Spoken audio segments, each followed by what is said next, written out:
you think that selling is hard or you don't like the idea of sales, you don't know how to negotiate, you have a hard time working through a sales process, and you just don't like the concept of selling, this is the And we're going session to for talk about you. sales. Okay, wait a And minute. My if you other think system. that selling is One hard or second. you don't like the idea of sales, you don't know.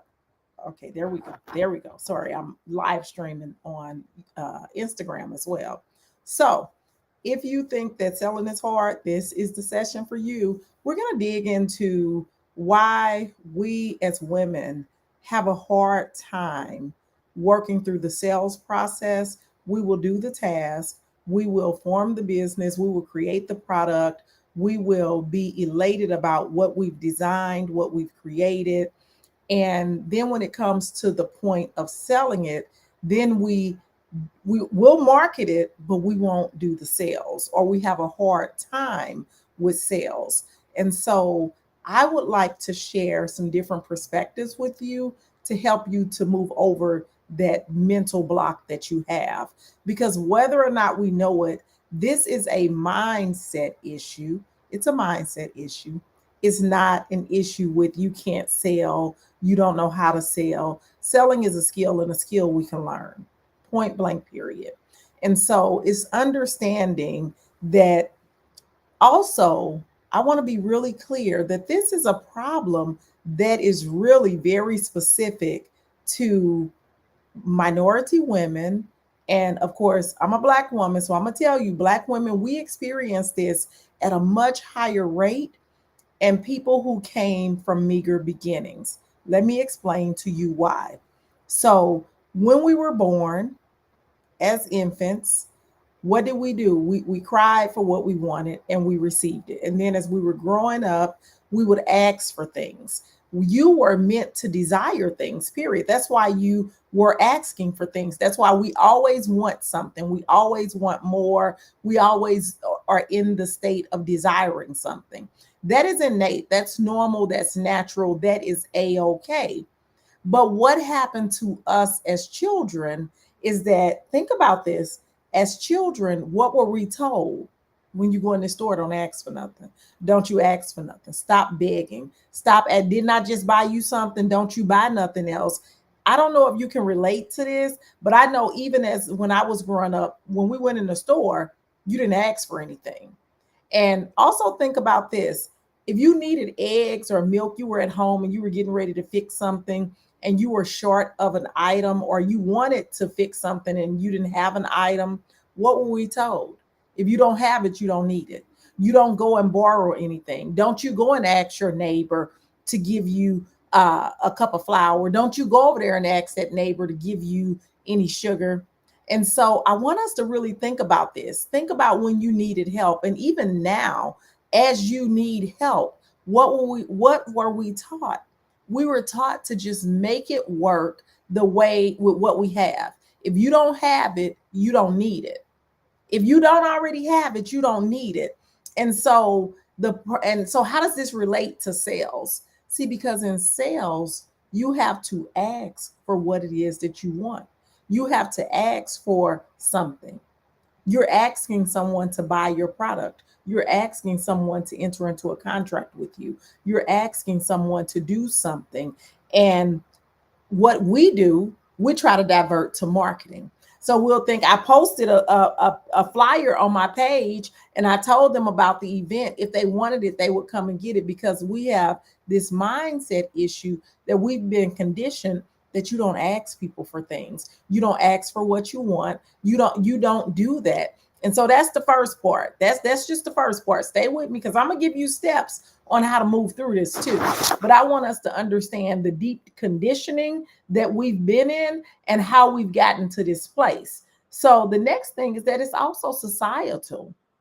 Y'all, I want you to understand we live in the United States, and we're, what they call a first world country. And we experience all of these freedoms. But I want you to understand, in addition to it being cultural and gender based for women, and income based for those who grew up in lower income homes, it's also on a societal level, because when you go to other countries, anybody who's been to another country, if you've been to Mexico, if you've been to Brazil, if you wherever you've been, I want you to think about this. Wherever you go, people sell things. Soon as you get off the plane, soon as you get off the boat, soon as you arrive, people are selling you things. It's normal. It's a customary thing to sell your skills, to sell your services, to try to help people with the thing that you have. And so they will come to you and they will they know that this is something that you need. Think about when you get off the plane, the taxi drivers and the excursion people, they are selling. They are selling because they know that you need what they have, and they are not afraid, or they're not thinking about, well, what if they don't like it? What if that's not a thought for them? So I want you to think about how we've been conditioned in the United States to go to work, to get a job, to exchange time for money, to allow 2 weeks to go past and then you get paid for your work. That is a United States thing. That's what we've been conditioned to believe. That's the way of the world. We've been taught to be employees of other people. And so when you work for someone else, you don't go, that's how you make your money. You don't get to go out and make additional money. And so when we think about what happens in other countries, we tend to think that what happens in our country is the only way that things can happen. And it's not. We have to unlearn some things and think about things from a different viewpoint, because for some of us, we look down on selling and sales roles. Why do we think that every car salesman is sleazy and slimy when we know that that's not all car salesmen? That's just the one or two that you've encountered. So selling is looked down on by you, but not by the rest of society. This is what I want us to understand. Selling is looked down upon by you and your community, by you and your community. That would be other minority women or other Black women. That would be people, other people who are in lower income jobs. Those are the people who look down on selling. But the people who are doing well and who are in another category, they understand that if you are highly gifted and talented at something, you should sell it and you should be paid well. And so they don't look down upon it. It's a part of the fabric of the world. And so part of this is just totally an unlearning that we need to experience and partake in. So we got to unlearn some things and shift part of our mindset. But I want to help you to make it simple. I want you to make it simple. I want to help you to make it simple. And how do we make it simple? We make it simple with a process. We make it simple with a process. Let me ask you this.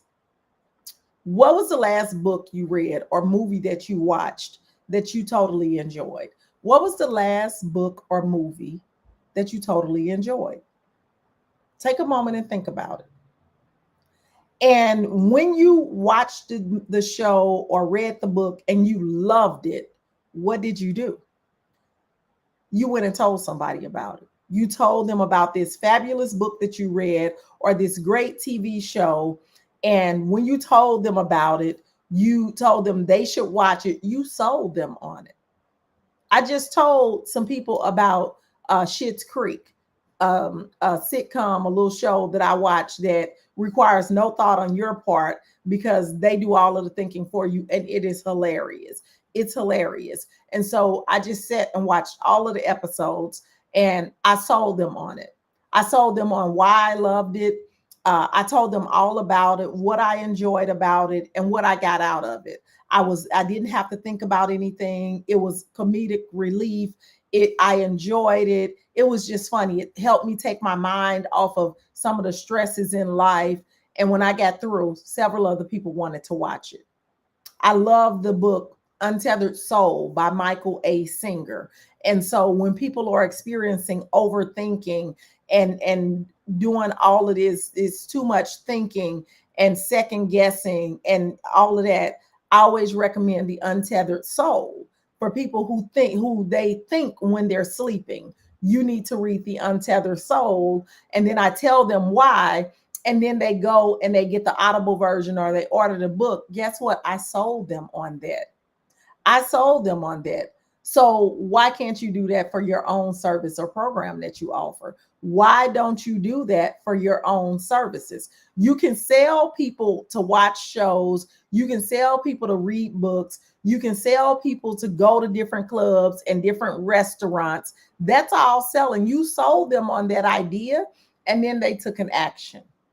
So why can't you do that for your own service or business? So let's go a little deeper. Let's go a little deeper because I really want you to understand that sales is simply a series of steps of you asking and getting the person to do the thing that you want them to do. So I want to make it really simple for us to understand what the block is that we're experiencing and what adjustments we need to make to our mindset in order to move forward to be productive. Because okay, so let me give you an example. It's a process. So, like a lot of people like to divert to marketing. I'm going to post a flyer. I'm going to do this.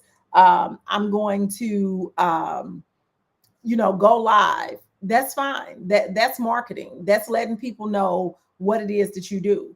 But sales is getting them to do a series of steps. So the first portion is first, you don't know people. So let me say, you have a cold audience. You don't know them, they don't know you. You're introducing them to who you are in your content or what it is that you do, your package, your program. They don't know you from anybody else. So that's when you're asking them to do something like download a lead magnet. You're asking them to do something like leave a comment. You're asking them to like this post. You're asking them to share this link, reply back with a question or something like that. You are giving them a set of instructions to do, and they are doing it. And so when you do that, you're in the process of qualifying them. Then you can continue to qualify them or disqualify them. Because here's the thing, we have to disqualify people because everyone is not for us. Here is the reality of the matter with cold leads, and especially for us school consultants. We're going to work off cold leads. If you think that all of your work is going to come from referrals, if you think that all of your work is going to just be put on your lap, that's not the way it's going to work. Not if you plan to be in this for the long run. So cold leads are going to happen. We win bids in schools to be able to market to schools. And before that, you couldn't market to anybody. You have this service, you have this program, you have this product, and you don't have any clients to market it to. Well, if your ideal client is a school system with certain types of kids in it, you need to be able to market to the schools. So you need to become a vendor in that school. When you become a vendor in that school, those are cold leads. Those people do not know you. You do not know them. You know what product you have, what program, what service, and they have a problem. That's all we know about one another. The thing that I want you to understand that when we're dealing with cold leads, you will only close 3 out of every 100 cold leads that you reach out to. And I'm talking about phone calls. I'm not talking about emails. Again, we're talking about sales here. We are not talking about being cute. We see, like, we get things confused. So for every 100 calls that you make, you will be able to close 3. 3. Let me tell you what the big problem is. Most of us never make it to 100. By the time we get to 30 and we get 30 no's, we're done. We're exhausted. We're burned out. I'm not doing this. This not working. Of course it's not working. You only did 30. We have told you it takes about 100 calls. Go talk to anybody in sales. They will tell you. But this is the thing that I want you to think about. Out of the out of those 100 calls, it may take you 5 hours to do those 100 calls or 4 hours to do those 100 calls. Those 3 yeses are going to total in money more than you would make in the school system in a month or 2 months or 3 months or 6 months. But we are so accustomed to exchanging time for money that we think I spent 5 hours and I got 30 no's and so I quit. No, you got to think about the true exchange. When I close 3 contracts, I'm making $120,000. So can I make 100 cold calls in order to close 3 contracts? Absolutely. Absolutely. What are you waiting on? Even if you're selling a small package, let's just say your package is $3,500. We're going to go low. We're not even going to do a bigger package. So let's say your package is $3,500. That's because I just worked with somebody with a $3,500 package. To sell 3 of those, and let me make sure I'm getting my math right. To sell 3 packages, which is just a 1 day of PD, at $3,500, that would be $10,500. So if you think about what you have to do as an employee in the school system to make $10,500, how many months would that take you? That's going to take you 2 to 3 months in order to make that type of money. 2 to 3 months, 40 hours a week, 160 hours a month. So that's 160 times 3. That equals 480 hours you would have to do to make $10,500 in the school system. And you're telling me that you can't get through 100 cold calls to close 3 people in 1 day, even if it took you 2 days, which it shouldn't take you 2 days, but I'm just giving y'all the benefit of the doubt. 2 days, you're going to get 97 no's. You're going to go through 97 no's in order to get to your 3 yeses. And then to make $10,500. Now, keep in mind, in the school system, you got to work 480 hours for this. In this situation, you're going to do the calls, which are going to be, you can do this in a day. People make 100 calls in a day, no problem. But we're going to give you 2 days. We're just going to say 8 hours. We're going to give you 8 hours. And then you're going to do 3 PDs because you're doing 3 $3,500 contracts. 3 PDs. We're going to get at 180 minutes. So we're at 8 hours. We got 180 minutes times 3. That's 540 minutes plus your 8 hours. So we're talking about little or nothing. 540 minutes plus 8 hours. As opposed to 480 hours that you're going to spend in the school system. So most people won't make the 100 calls. They won't make the 100 calls. And that's why we are saying, what do I need to do? How do I make the sales? The sales are not coming in. You're not taking the action needed to make the sales. You are believing that because I made a post on Instagram, because I went live, because I sent an email, that should mean I should have sales, and that's not the way that it works. So next step, let me go on because I know y'all got stuff to do. Then you want to qualify or disqualify them. So when you get them on the call, you got to qualify them or disqualify them. It's so important to also disqualify people because everyone is not your client. And if your product is for everyone, it's for nobody.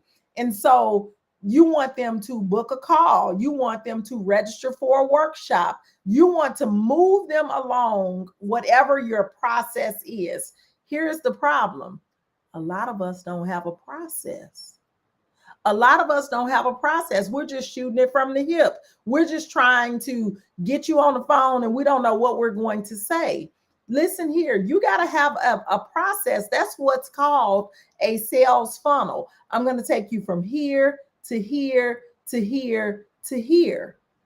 And then I'm going to close the sale. It's not just the person is going to close the sale by themselves. What is the process? The process might be you post some stuff on social media. You give them some calls to action to click this link, to download this thing. You move them over into your email. You send some emails to them, providing value, not just selling to them, but providing value.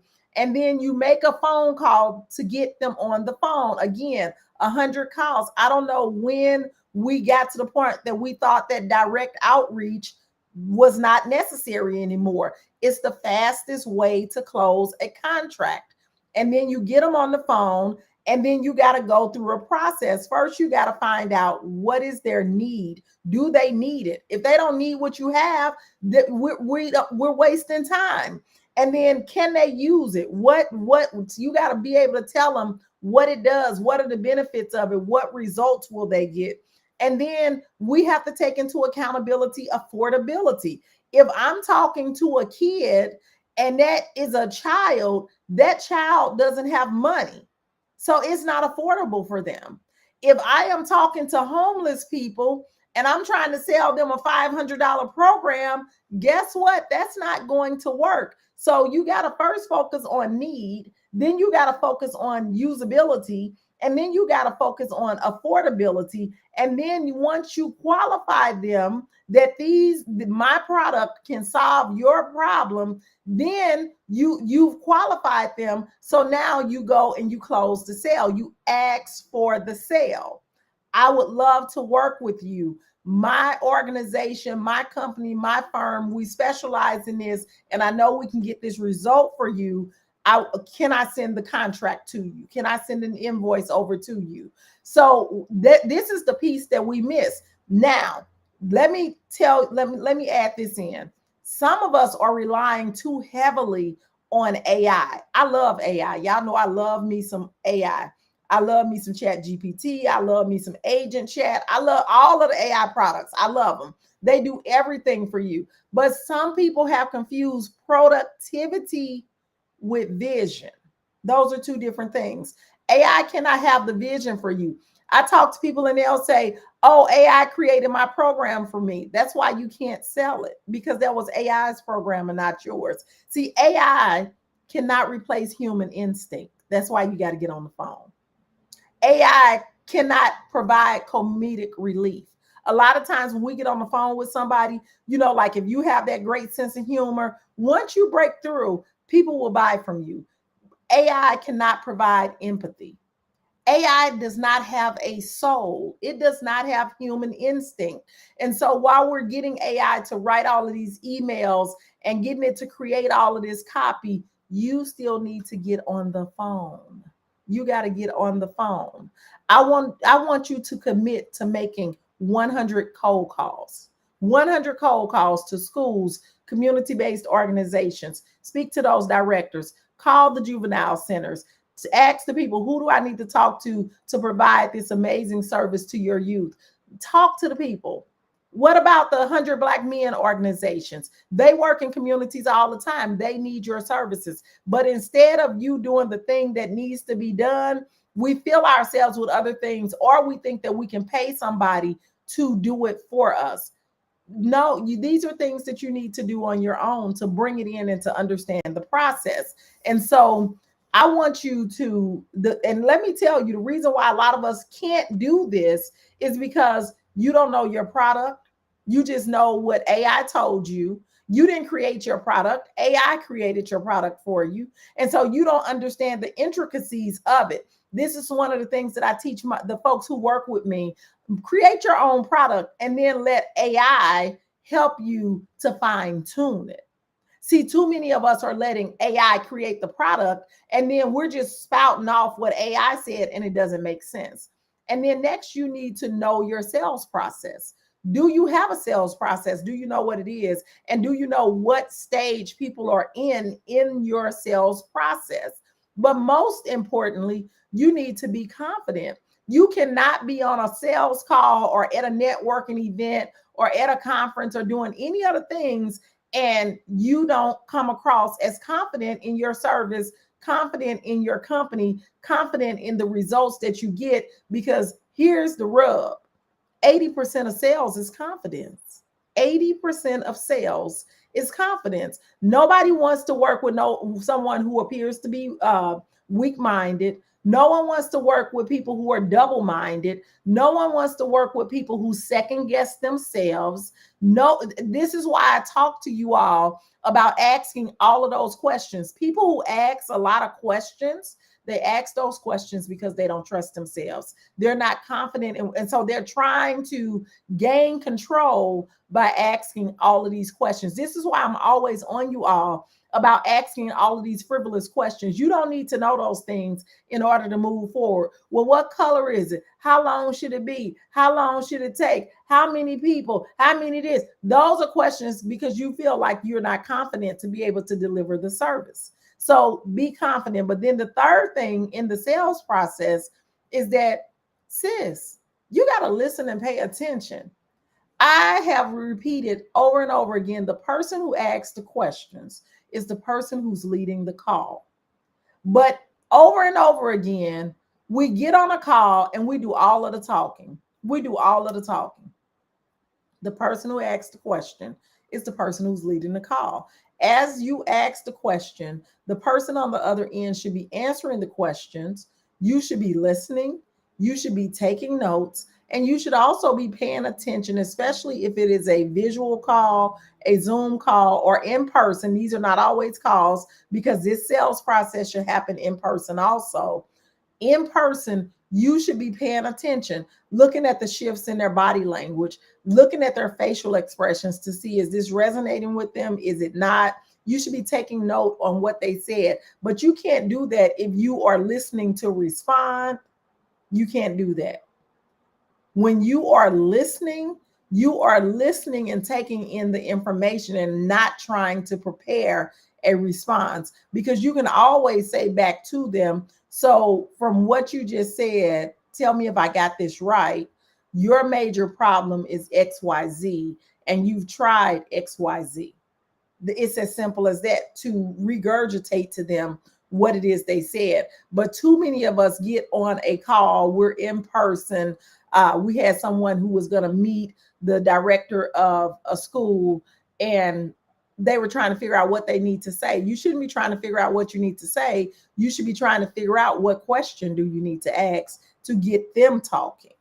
So this is the next thing that I want y'all to think about, because we have this whole hang up with sales. This is what got me, and I'm just saying this might work for you, but this is what got me, and this is what got me over my hump about sales. You ever been driving and you see a homeless person standing on the corner asking for money? All of us have. No matter what city, no matter what state you're in, you've seen a homeless person standing outside of a service station, a gas station. You've seen a homeless person standing in the intersection asking you for money. This homeless person makes the average homeless person who is panhandling, which is what it's called, makes between $300 to $700 a day by simply asking for money. And if you're with me live, give me a hey, what's up, what's going on? And if you're catching this in the replay, give me a hashtag replay. And if you have a question or a hang up, put it in the comments so I can respond to you. I'm coming here to try to help y'all. Look, I had to go through this same thing. And so I'm trying to make it simple for you all so that you don't have to go through it as well, because sometimes we just don't know. Sometimes we just don't know. And if someone had explained it to us, we can begin to work on that thing and bring way more money into our business. So I want you to think about this. A homeless person can make $300 to $700 a day simply by asking for money. First, what did he do first? He asked. But I want you to think about what the homeless person is focused on. This is where our problem comes in. Listen up. This is good. So the homeless person is focused on the ask. They just want to make the request. That's their 100% focus. They don't have a website. They don't have a business card. They don't have a service to sell. They don't have a product. They don't have anything. All they are doing is asking you, do you have any spare change? Can you give me money for lunch? They are focused on the ask. They're not worried about what they got on. They're not worried about what their breath smells like. They're not worried about what their hair looks like. They're not worried about what you think about them. They're not worried about these things. They are not concerned about their looks, how they smell. They're not concerned about whether or not they got a business card or a website. The problem is we have been conditioned to an hourly rate for showing up. And because we've been conditioned to believe that we exchange time for money, if a homeless person can make $300 to $700 a day by simply asking with no product, no program, no service, why can't you with a product, service, or program? Because the homeless person is willing to ask and you are not. The homeless person it's a numbers game. That's why they stand at the intersection, because the homeless person realizes I'm going to get some no's, but I'm also going to get some yeses. Is this making sense? Is this making sense to anybody? Is this helping anybody? Or am I just on here wasting my time? I'm trying to get us contracts. I'm trying to get us income. I'm trying to get us money into our business. And in order to do that, I have to help you release these blocks that you have about selling. And I have to help you to realize that this is not an issue of people don't want your product or service. This is a mindset issue that you have. This is not a problem for anybody else. Melissa said, hey, Melissa, hey there. She said, hey, Dr. D, wow, that's a powerful comparison. Makes total sense. All right, so somebody is understanding what I'm saying, because y'all know I be thinking about stuff, right? Y'all know I be thinking about stuff. And so I don't know if I'm way too far gone or if it's still resonating. So I want you to know that we got to stop believing I don't want to bother anyone. What if the homeless person thought, I don't want to bother anyone? He wouldn't be able to eat. He wouldn't be able to do anything, but our focus is on the wrong stuff. Too many of us are worried about what people will think. What will people think? We shouldn't be worried about what people will think. Think about the homeless person. The focus is on the ask. That is your job, to get through 100 calls, make 100 asks. Out of those 100, the expectation is 3. The problem is we never get to the 100. The homeless person stands at the intersection, car after car after car. Out of 100, he gets 3. That's $5 here, $7 here, $4 here. Guess what? He goes to the next 100. Here goes, somebody was generous and gave him a 20. Here go a 10. Guess what? He goes to the next 100. The focus is on the ask. And a lot of us are not asking because we don't believe that people want our services. We're worried about what they're going to think. We're worried about our website. We're worried about all of these things. Next thing I got to talk to y'all about real quick, because I know y'all busy. We got to handle the objections. Yeah, there are going to be objections. You're asking somebody to do something. That's just like when I talk to people when I'm sharing a book or a movie. When I shared Schitt's Creek and I said, I love this episode, it was referred to me by Michelle Obama and it really helped me. And then some people said, I ain't got time to watch another show. I got too many things to do. I ain't got time to watch another movie. I ain't taking on no more series. And what was my response? That was an objection to people, not to the person not wanting to take my offer. They didn't want to take my offer. And my way to handle that objection was to say, you can't just work. You got to build your life on ease and grace. And you have to have things that you enjoy and have fun and take your mind off of all of the work that you have to do. And so that's what leads to burnout. So I'm trying to give you a TV show that does not require anything of you. They are short episodes. They are 24 minutes each. And it will allow you to release your brain and allow it to rest and get out of that work mode. You see, they gave me an objection and I handled that objection and made them think, oh, well, that makes sense. Yeah, that is true. I can't just work. I got to have something to enjoy myself. Okay, I'm going to give it a try. I'm going to check it out, Dr. D. The same thing that you do with books, movies, restaurants, all of the things that you recommend, the new perfume, all of the things that you recommend, that's the same thing that you're going to do with your business. You can't deal with objections a lot of times because you don't have a sales process. You got to have a sales process. And the process should be front loaded to deal with those objections. When you talk to them about your product, program, or service, and you're asking the question. So when you get them on the call, we shouldn't be shooting it from the hip. You got to have a sales process. You need to be able to say, hey, what made you reach out, or, however you're going to start out. And then once they respond, then you're going to ask them what's the biggest challenge or struggle they're having right now with their teachers, with whatever it is your service is. And then they're going to respond. And then you're going to ask them, what have you tried in the past to overcome this, or to support the teachers, or whatever it is. I'm using teachers because that is, like what I do. And so they're going to tell you, they're probably going to say, I haven't tried anything. This has just been a problem that's been lingering. Well, that's a way for you to overcome an objection later on, because now you know what it is they've tried. Well, what if they say they've tried X, Y, Z? Now you can still use that to overcome objections. And then you might want to say, what's the result that you want to see in the next 30 days or 60 days or whatever, based off the conversation. And then they're going to say, I would love to see the teachers implementing in the classroom. And now that's when you make your pitch for what your product or service is. And it's based on the results and the benefits and not the features. Too many of us base it on the features. I can come do 3 PDs. I can come do a workshop. I know we got to talk about the result. We got to see, too many of us want to talk about the plane ride. Nobody's taking a trip based on the plane ride.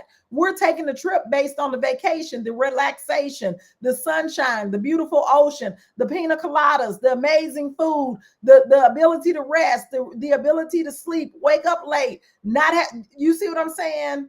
I hope this is making sense. So then here's the other piece, and this is gold right here. Now, if you're going to write something down, baby, write this down, because this is a piece that a lot of y'all miss.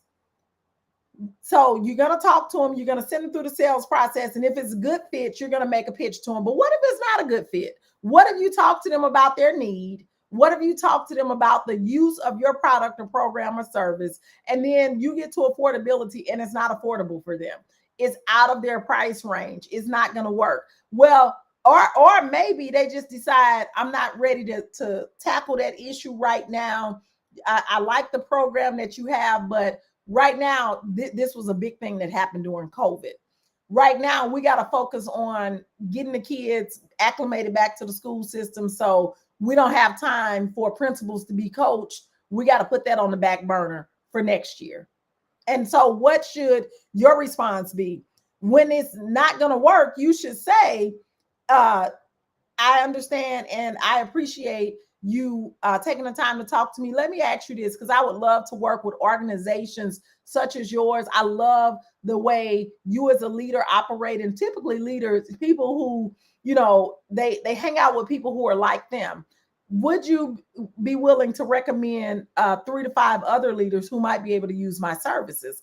I would really, really appreciate that. Can you just name off a couple of people who I can contact regarding leadership coaching?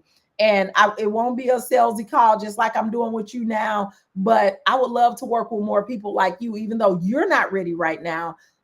Can you give me 3 or 4 other people who might be able to use my service? Because even when it's not a sale, you can still get a referral to still make it into a sale. Most women won't do that, but men always do. Men always do it. We can, and you got to stop thinking about yourself. Think about the process. You're going through the process. You're asking a set of questions. You are not thinking about what they're going to think about me, what they're going to say about me. Girl, them people don't know you. Girl, them people don't know you. They don't know your kids. They don't know your family. We got to stop doing that. At the end of that sales call, when you know that this is not a good fit, it's not a good match, ask for the referral of other people they know that are like them, because you would love to partner with more organizations like this. Y'all, I just gave y'all a gold mine. It's people y'all would pay $200, $300, $400 to go to a conference or a presentation just to hear that. And I'm on here giving it to you for free. Because I want you to win. See, I know that abundance is your birthright, and it's enough for all of us. I want you to win. I don't know if this is making sense, but I'm going to get back to the point that most people never make it to the point of the 100 calls, and then they get mad and say it doesn't work when really you have not worked the process. You have not done the thing that you need to do. First of all, you need to know your product. A lot of us do not know our product. Our messaging is not clear. We don't even know what it is we do. When people say what you do, you get all confused and discombobulated, and it takes you 3 minutes of dialogue to tell people what it is that you do. Then when they talk to you, when it's time for you to talk about your product, you get to talking about what's in the product. You're not talking about the features and the benefits and the result and how it's going to help, the transformation that's going to occur. And we can't do it because we're not confident, because we have relied too heavily on AI, or we didn't do the work that was needed in the beginning. So the sales process is not the problem. The problem is we're not doing the things that we need to do before we get to the sales process. And so we lack the confidence when it comes time to sell. When people talk to me about they want to leave the school system, I am 100% confident I have the solution for you. Whether you want to do school consulting, whether you just want to build a business, whether you're trying to figure out extra income in your business, I have a solution for you. I can show you how to exit the school system, put together a plan so that you feel good and know that you have some idea of what you're doing, know that you have a way to replace your income, and that you know how to market your services. I'm confident in that. I can do this because I've done it. I have helped 300 other women do it, plus 300 plus other women do it. And I do it every day on a daily basis. And so our problem is we don't know our product. You don't have a sales process, which takes away your confidence. And then when you get on the call, you're getting tied up because you're trying to figure out what you're going to say next instead of listening and paying attention to the client so that you can then respond with your pitch. You don't even have a pitch because you're not even clear about your product and the messaging, the pain that they're experiencing, and how you're going to relieve them of that pain. I don't know if this is making sense. I'm just trying to get us to shift our mindset. Melissa says, let's see, what does Melissa say? Give me a second. Let me pull it up. Melissa says, oh, there it is. Have the confidence to tell people the features, the benefits, and results so that you're not caught off guard rambling nonsense. Exactly. But the problem is most of us, we know just like the components. I'm going to do 3 PDs. I'm going to do instructional support. I'm going to do this. And all you know is what you're going to do. It's not about what you're going to do. It's about the result that you're going to deliver. And when you think about that, all you have to do is think about when you are describing your vacation. Do you describe the journey to the airport, how long you had to sit on the plane, how your legs were hurting, how it took 6 hours to get there, how you spent $82 at the airport on food because airport food is so expensive? Like, when you think about your vacation, which portion are you describing, and which portion would make someone take that same vacation? No, we talk about the result. I had an amazing time. I was able to relax. I was able to sleep in. The sun was actually absolutely beautiful. I've never seen such crystal clear water. And so that's the same thing you need to articulate when you're making your pitch for your services. They've told you what their pain is. That's their challenge. They've told you what they've tried. They've told you what it is they desire. And if you haven't picked up on it, I'm giving you 3 of the questions in your sales process right there. Some of y'all just need to get into the mastermind because some of y'all just tripping. Okay, so first of all, you got all this information. Now, when it's time for you to tell about your solution is around the benefits, the results, and the transformation. It's around the benefits, the results, and the transformation. And once you do that, that's it. They need to make a decision. You need them to take action. And if they don't qualify, they say, this is out of my price range, whatever the situation may be, your next step is to begin to close the call. Your close of that call is, I so enjoyed speaking with you today. You're going to thank them for their time, but then you are going to make another ask. That's not the end. You're going to make another ask. I so enjoyed talking to you today.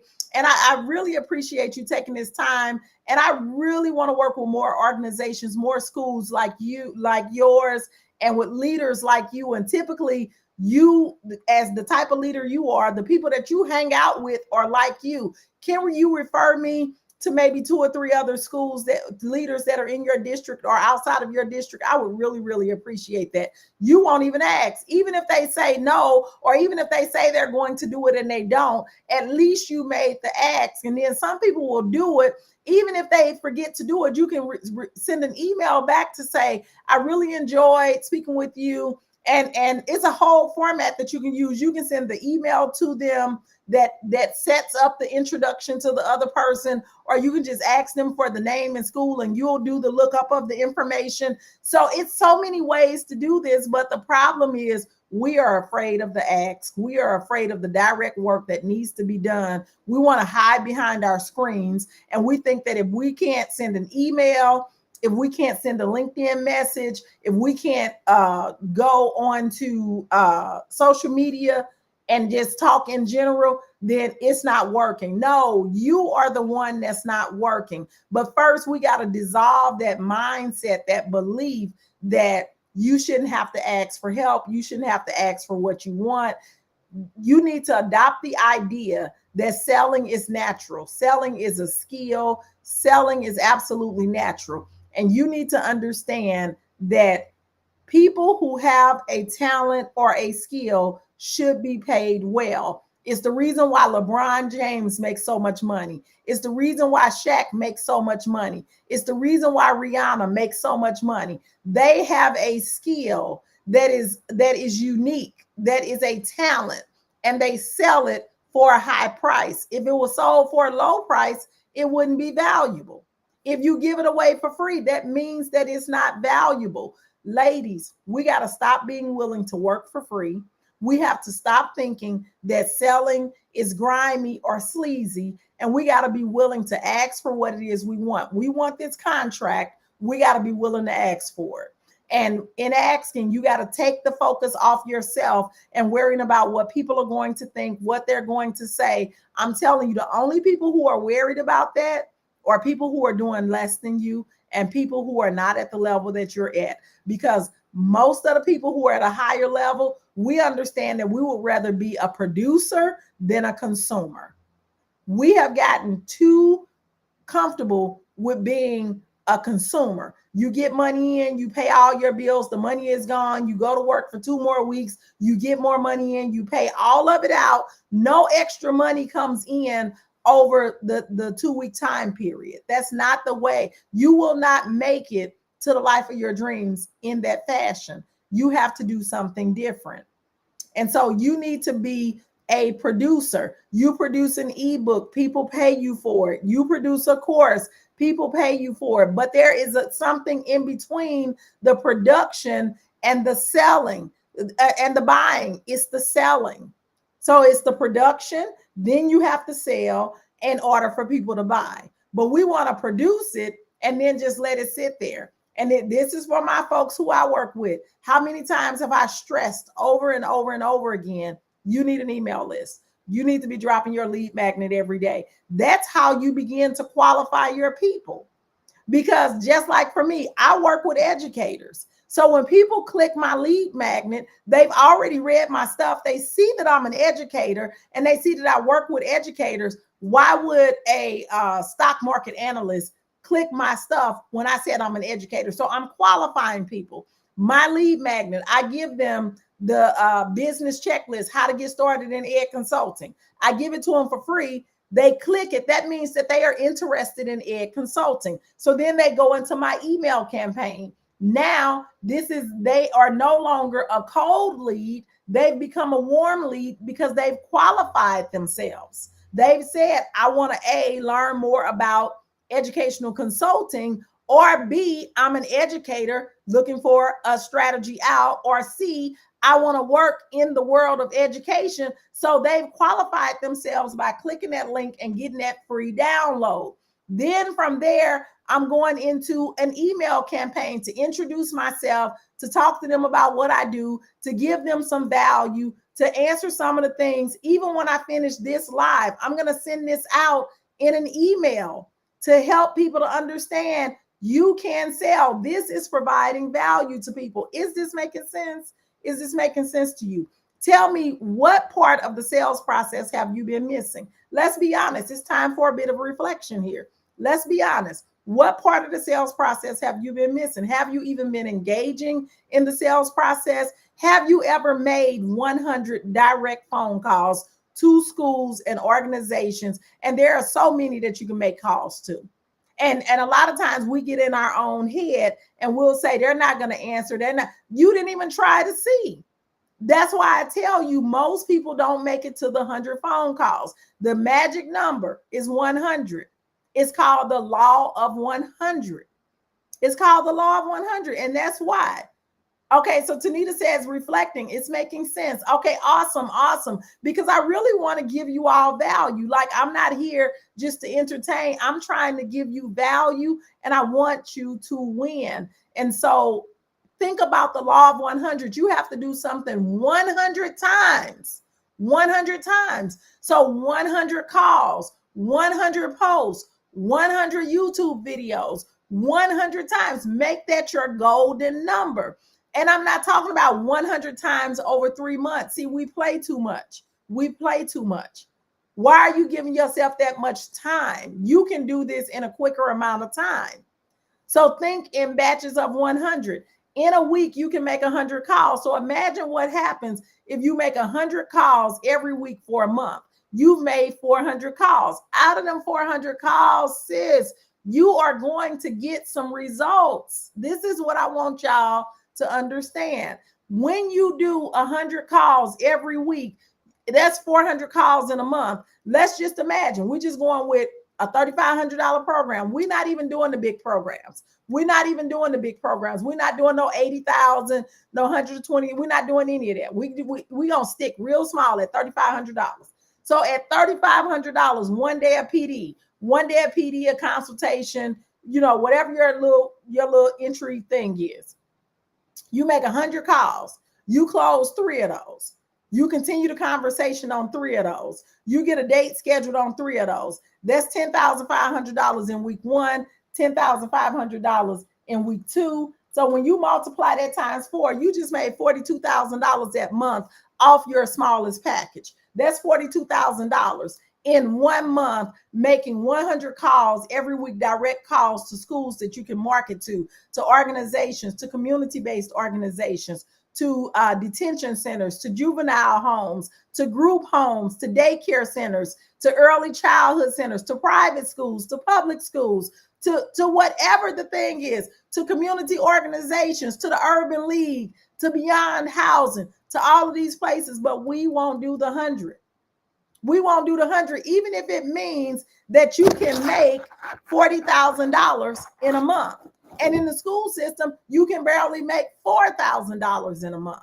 See, it's not making sense to me why we won't do the things that we need to do. And then we'll turn around and say, it doesn't work. No, you didn't work. You didn't do the work that was needed. You did the work that was more fun. It's more fun creating. It's more fun, going into Canva, creating those cute posts. It's more fun going live, having a cute conversation. It's more fun tinkering with your website. It's more fun ordering a new logo. It's more fun creating these little flyers. That's all cute and dandy, and part of it is necessary, but that's not what's going to bring money into your business. That is not what's going to bring money into your business. I want you to win. I want you to win. Law of 100. Remember the law of 100. I just started a YouTube channel. I'm experiencing the law of 100. I'm at video number 51. I'm going to make it to 100, and it's not going to take me a year to do it. I'm at 51. And so in reflection, I have to pump up the number of videos that I'm putting onto YouTube in order to conquer my law of 100. You don't know who's going to see it, who's going to hear it, and what action people might take from the videos that they see. But I'm going to do it. When you think about your email campaigns, I was talking to one of my clients and she was like, I don't want to receive emails. And I was thinking to myself, I didn't say it, but I was thinking to myself, you have a problem receiving marketing emails, but you want to market to people. That's a mindset problem. That's a mindset problem. That's like saying, I want to make a lot of money, but I don't want to ever pay anybody any money. That's a mindset problem. That's an issue that you have in your mind, because we all know that there's a law of reciprocity. Look, y'all, don't get me started here. So I hope this has been helpful for y'all.